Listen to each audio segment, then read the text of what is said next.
ಇನ್ನು ಕೆಲವೇ ಕ್ಷಣಗಳಲ್ಲಿ ಜಾತಿ ಗಣತಿ ವರದಿ ಸರ್ಕಾರದ ಕೈ ಸೇರುತ್ತೆ. ಈಗಾಗಲೇ ಎಲ್ಲ ಸಿದ್ಧತೆಗಳು ಕೂಡ ಆಗಿದೆ. ಸ್ವಲ್ಪ ಹೊತ್ತಿನಲ್ಲೇ ಜಾತಿ ಗಣತಿ ವರದಿ ಸರ್ಕಾರಕ್ಕೆ ಸಲ್ಲಿಕೆಯಾಗುತ್ತೆ. ಜಯಪ್ರಕಾಶ್ ಹೆಗಡೆ ಈಗಾಗಲೇ ಸಿದ್ಧರಾಗಿದ್ದಾರೆ. ವರದಿ ಸಲ್ಲಿಸಲಿರುವ ಹಿಂದುಳಿದ ವರ್ಗಗಳ ಆಯೋಗದ ಅಧ್ಯಕ್ಷರು ಸಿಎಂ ಸಿದ್ದರಾಮಯ್ಯನವರಿಗೆ ಜಾತಿ ಗಣತಿ ವರದಿಯನ್ನು ಸಲ್ಲಿಸ್ತಾರೆ. ಮುಖ್ಯಮಂತ್ರಿಗಳಿಗೆ ಆಯೋಗದ ಅಧ್ಯಕ್ಷ ಜಯಪ್ರಕಾಶ್ ಹೆಗಡೆ ವರದಿಯನ್ನು ಸಲ್ಲಿಸ್ತಾರೆ. 300ರಿಂದ 400 ಪುಟಗಳ ಜಾತಿ ಗಣತಿ ವರದಿ. ಇದಕ್ಕೆ ಸಂಬಂಧಪಟ್ಟಂಗೆ ಸಾಕಷ್ಟು ಚರ್ಚೆ ಆಗಿತ್ತು. 3 ವಿಭಾಗಗಳಲ್ಲಿ ಹಿಂದುಳಿದ ಮೀಸಲಾತಿ ವರ್ಗೀಕರಣ ಮಾಡಲಾಗಿದೆ. 3 ವಿಭಾಗಗಳಲ್ಲಿ 300ರಿಂದ 400 ಪುಟಗಳ ವರದಿ. ಅದನ್ನು ಮುಖ್ಯಮಂತ್ರಿಗಳಿಗೆ ಸ್ವಲ್ಪ ಹೊತ್ತಿಗೆ ಸಲ್ಲಿಸ್ತಾರೆ ಜಯಪ್ರಕಾಶ್ ಹೆಗಡೆ. ಇದಕ್ಕೆ ಸಂಬಂಧಪಟ್ಟಂಗೆ ಸಾಕಷ್ಟು ಚರ್ಚೆ ಆಗಿತ್ತು. ಮಠಾಧಿಪತಿಗಳು ಕೂಡ ಮಾತಾಡಿದರು, ಸ್ವಾಮಿಗಳು ಕೂಡ ಮಾತಾಡಿದರು. ಇದು ವೈಜ್ಞಾನಿಕವಾಗಿ ಆಗಿಲ್ಲ ಅನ್ನುವಂಥ ಮಾತುಗಳು ಕೇಳಿಬಂದಿತ್ತು. ಎಲ್ಲರ ಕಡೆಗೆ ಪೂರ್ತಿ ಸಂಪೂರ್ಣ ಈ ಮನಸ್ಸಿಂದ ತೆಗೆದುಕೊಳ್ತಾ ಇಲ್ಲ ಇವರ ಪ್ರಶ್ನೆ ಬೇರೆ. ಯಾಕಂದರೆ ಇಲ್ಲೂ ಕೂಡ ರಮೇಶ್ ಕಲ್ಲಂಗಡಿ ಕೃಷಿಯಲ್ಲಿ 3 ತಿಂಗಳಿಗೆ 2 ಲಕ್ಷ ಗಳಿಸ್ತಿದ್ದಾರೆ. ನೀವು ಕೂಡ ಅವರಿಂದ ಕಲಿಬೇಕಾ? ಅವ್ರ ಜೊತೆ ವಿಡಿಯೋ ಕಾಲ್ನಲ್ಲಿ ಮಾತಾಡಬೇಕಾ? ಈಗಲೇ ಫ್ರೀಡಮ್ ಆ್ಯಪ್ ಡೌನ್ಲೋಡ್ ಮಾಡಿ. ಹಲವಾರು ಪ್ರಶ್ನೆಗಳಿದೆ.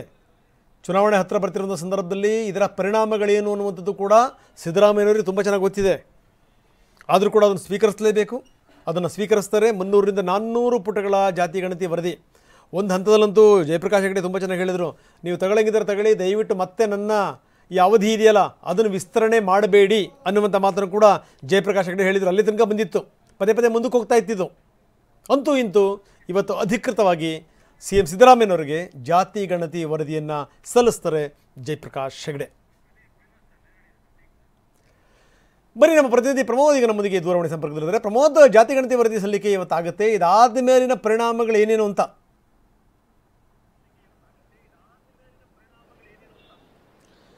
ರಂಗನಾಥ್, ಈ ಜಾತಿ ಗಣತಿಯಲ್ಲಿ ಯಾವೆಲ್ಲ ವಿಚಾರಗಳಿದೆ ಅನ್ನೋದನ್ನು ಆಧರಿಸಿ ಮುಂದಿನ ಪರಿಣಾಮಗಳನ್ನು ಖಂಡಿತವಾಗ್ಲೂ ಹೇಳಬೇಕಾಗತ್ತೆ. ಆದರೆ ಟಿವಿ ನನಗೆ ಸಿಕ್ಕಿರುವಂಥ ಮಾಹಿತಿಯ ಪ್ರಕಾರ ಈಗಾಗಲೇ ಕ್ಯಾಟಗರಿಗಳನ್ನು, ಅದರಲ್ಲೂ ಕೂಡ ಹಿಂದುಳಿದ ವರ್ಗಗಳ ಕ್ಯಾಟಗರಿನ 3 ವಿಭಾಗವಾಗಿ ಮಾಡಲಾಗಿದೆ ಅನ್ನುವಂಥ ಮಾಹಿತಿ ಕೂಡ ಲಭ್ಯವಾಗ್ತಾ ಇದೆ. ಅಂದರೆ ಈಗಾಗಲೇ ಹಿಂದುಳಿದ ವರ್ಗಗಳಿಗೆ ಸಾಮಾನ್ಯವಾಗಿ ಒಂದು ಮೀಸಲಾತಿ ಇದೆ.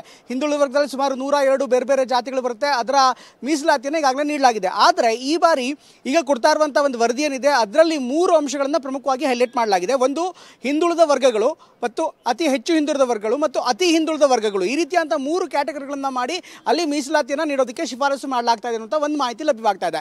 ಇದರ ಜೊತೆಗೆ ರಂಗನಾಥ್, ಮತ್ತೊಂದು ಪ್ರಮುಖವಾದಂಥ ವಿಚಾರ, ಇದನ್ನು ಹೇಗೆ ಮಾಡಿದ್ದಾರೆ ಅಂದರೆ ಈಗಾಗಲೇ ವೈಜ್ಞಾನಿಕವಾಗಿ ಇದೆಯಾ ಅಥವಾ ವೈಜ್ಞಾನಿಕವಾಗಿ ಇಲ್ವಾ ಅನ್ನುವಂಥ ಚರ್ಚೆಗಳು ತುಂಬ ದೊಡ್ಡದಾಗಿ ನಡೀತಾ ಇದೆ. ಪ್ರಮುಖ ಸಮುದಾಯಗಳು, ಸಮಾಜಗಳು ಈಗಾಗಲೇ ವಿರೋಧ ಮಾಡ್ತವೆ. ಅದಕ್ಕೋಸ್ಕರ ಈಗ ಹಿಂದುಳಿದ ಆಯೋಗ ಏನಿದೆ, ಒಂದು ಆರ್ಥಿಕ ತಜ್ಞರ ಒಂದು ವಿಶೇಷವಾದಂಥ ಸಲಹೆಗಳನ್ನು ಕೂಡ ಪಡೆಯಲಾಗಿದೆ. ಅದರ ಮೂಲಕವೇ ಅದರ ಆಧಾರದಲ್ಲಿ ಈ ಒಂದು ವರದಿಯನ್ನು ನಿರ್ಧಾರ ಮಾಡಲಾಗಿದೆ, ತಯಾರಿಸಲಾಗಿದೆ ಅಂತ ಮಾಹಿತಿ ಕೂಡ ಲಭ್ಯವಾಗ್ತಾ ಇದೆ. ಪ್ರಮುಖವಾಗಿ ಈಗಾಗಲೇ ಛಾಯಾ ದೇವ್ಗಾಂಕರ್ ಅಂತ ಆರ್ಥಿಕ ತಜ್ಞರು ಅವರ ಒಂದು ಮೆಥಡಾಲಜಿಯನ್ನು ಆಧರಿಸಿ ಒಂದು ಮೀಸಲಾತಿಯನ್ನು ವರ್ಗೀಕರಣವನ್ನು ಮಾಡಲಾಗಿದೆ ಅಂತ ಮಾಹಿತಿ ಕೂಡ ಲಭ್ಯವಾಗ್ತಾ ಇದೆ. 300ರಿಂದ 400 ಪುಟಗಳ ವರದಿ ಕೆಲವೇ ಹೊತ್ತಿನಲ್ಲಿ ಕೈ ಸೇರುತ್ತೆ ಅನ್ನುವಂಥ ಮಾಹಿತಿ ಕೂಡ ಲಭ್ಯವಾಗ್ತಾ ಇದೆ.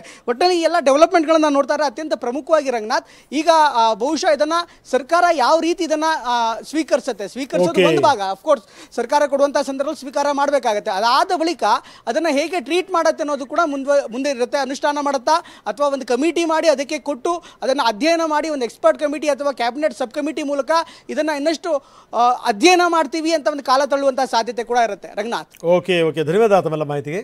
ನಿಜ ಏನು ಅಂತ, ಈ ವರದಿ ಸಲ್ಲಿಕೆ ಆದ ಮೇಲೆ ಸರ್ಕಾರದ ಮುಂದಿನ ನಡೆ ಏನು, ಮುಂದಿನ ಹೆಜ್ಜೆ ಏನು, ವೆರಿ ಇಂಪಾರ್ಟೆಂಟ್. ಸರ್ಕಾರ ಅದನ್ನೇನು ಇಡೀಡಿಯಾಗಿ ಸ್ವೀಕಾರ ಮಾಡಲಿಕ್ಕೆ ಸಾಧ್ಯವೇ ಇಲ್ಲ.